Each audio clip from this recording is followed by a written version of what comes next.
dan di saat itu gue kerja kayak dikejar anjing setan.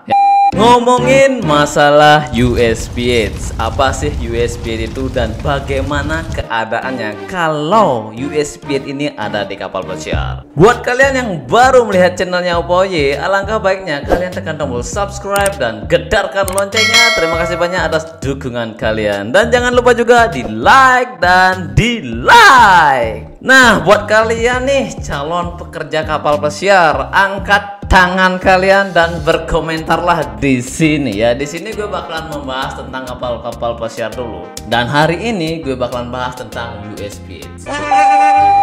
USPH itu kalau kepanjangannya itu adalah United States Public Health. Hell ya, bukan hell, bukan neraka ya. Agak sedikit susah diucapkan ya.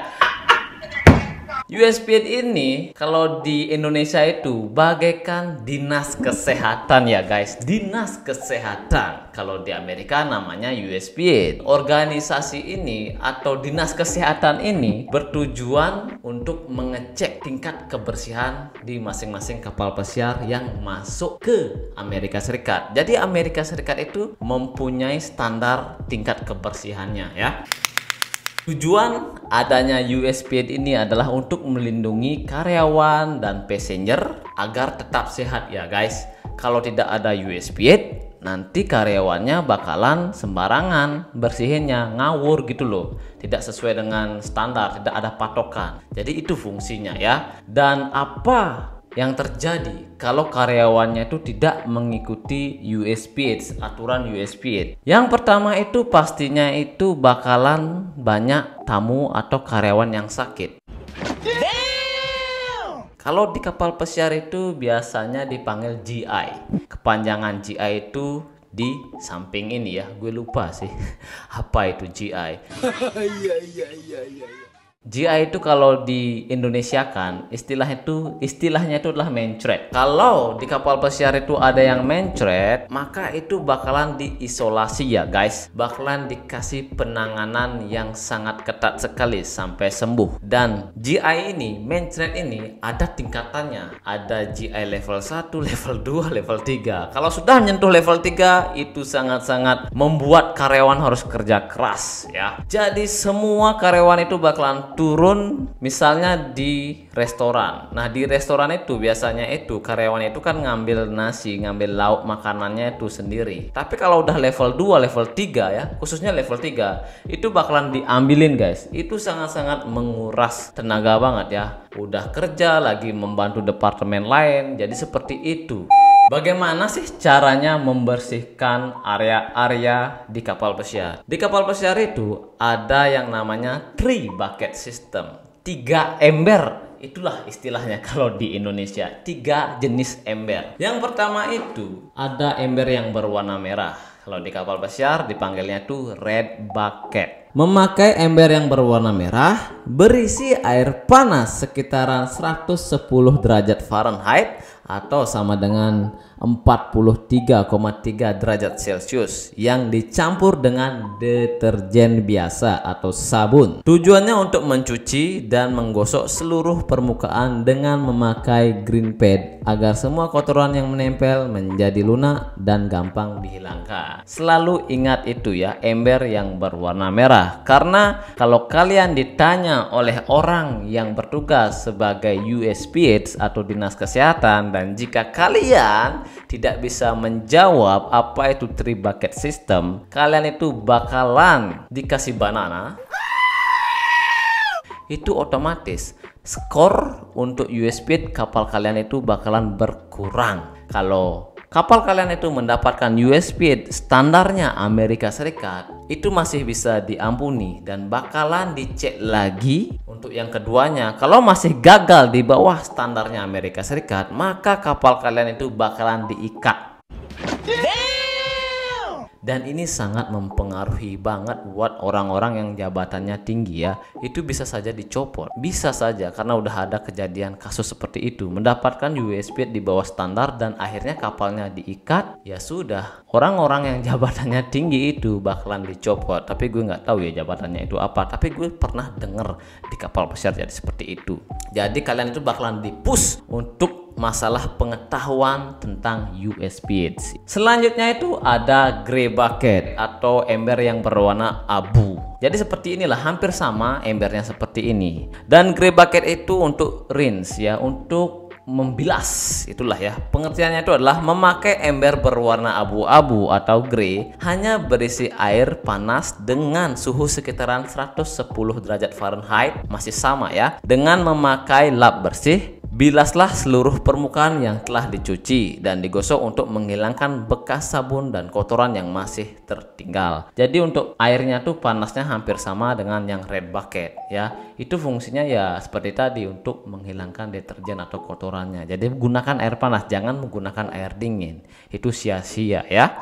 Dan selanjutnya itu adalah white bucket atau ember yang berwarna putih, dan fungsinya itu untuk sanitize ya, biasanya itu dikasih bleach ya. Pengertiannya adalah memakai ember yang berwarna putih atau white berisi air dingin biasa yang dicampur dengan klorin atau bleach ya. Dengan memakai lap bersih yang berbeda, usapkan larutan ke seluruh permukaan untuk membunuh kuman dan bakteri. Biarkan sampai mengering dengan sendirinya. Jadi seperti itulah pengertiannya kalau sesuai dengan teorinya ya. Emang sama sih ya. Jadi white bucket itu untuk sanitize, untuk bersih-bersih. Dan 3 bucket system ini semua harus paham. Semua kru dari cook, galley, bar, housekeeping, semua harus paham tentang 3 bucket system ini. Jadi seperti itulah USB-8. Dan di sini gue bakalan ceritakan pengalaman gue di kapal pesiar tentang USB-8 ini ya. Dulu gue di kontrak pertama itu gue kan dasi kuning. Gue itu bener-bener nggak paham tentang USB-8. Dan kalau kalian menonton ini, kalian pasti paham.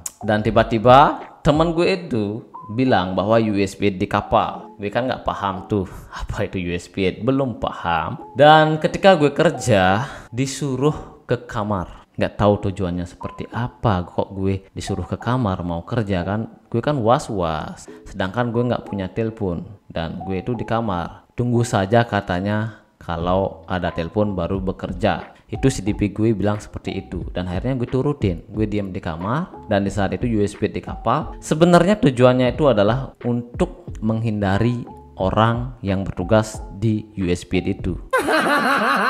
Jadi kalau gue itu nggak paham tentang USB dan tiba-tiba gue keluar berkeliaran dan tiba-tiba gue ditanya di dapur dan tidak bisa menjawabnya, otomatis skor untuk kapal gue itu bakalan berkurang kalau gue nggak bisa jawab. Jadi seperti itu ya fungsinya gue sembunyi, karena new hire nggak paham tentang USB-8. Dan ketika USB-8 itu ada, dan di saat itu gue kerja kayak dikejar anjing, setan ya, kayak dikejar setan lah, seperti itu ya.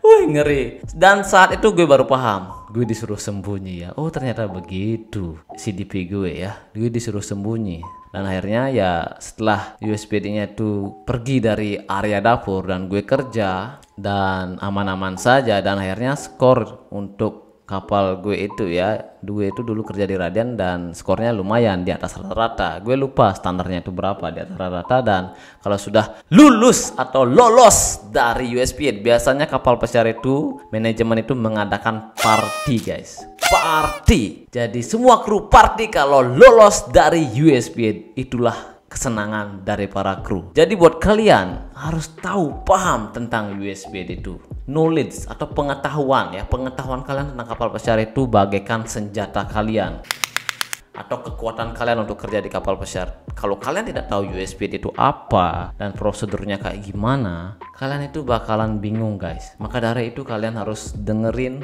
tentang USB ini di video ini ya. Dan cerita lucunya adalah ini anak gale ya. Waktu itu si USB itu, ini menurut cerita teman gue aja, USB itu berada di starboard side, di dapur di starboard side. Starboard side itu di sebelah kanannya kapal pesiar. Dan di dapur itu masih ada sampah kotor ya, masih ada sampah makanan lah. Nah, untuk menghindari pertanyaan atau menghindari berkurangnya skor, akhirnya sampah itu dibawa ke port side sebelah kirinya. Orang dinas kesehatan itu di sebelah kanan, dan yang galley utility itu membawa sampah besar ya, banyak sampahnya ke sebelah kiri. Dan tiba-tiba si USB ini ke kiri, dan akhirnya si galley steward ini harus ke kanan, jadi kucing-kucingan ya. Dan apa yang terjadi? Jatuh anjing. Jatuh sampahnya. Waduh.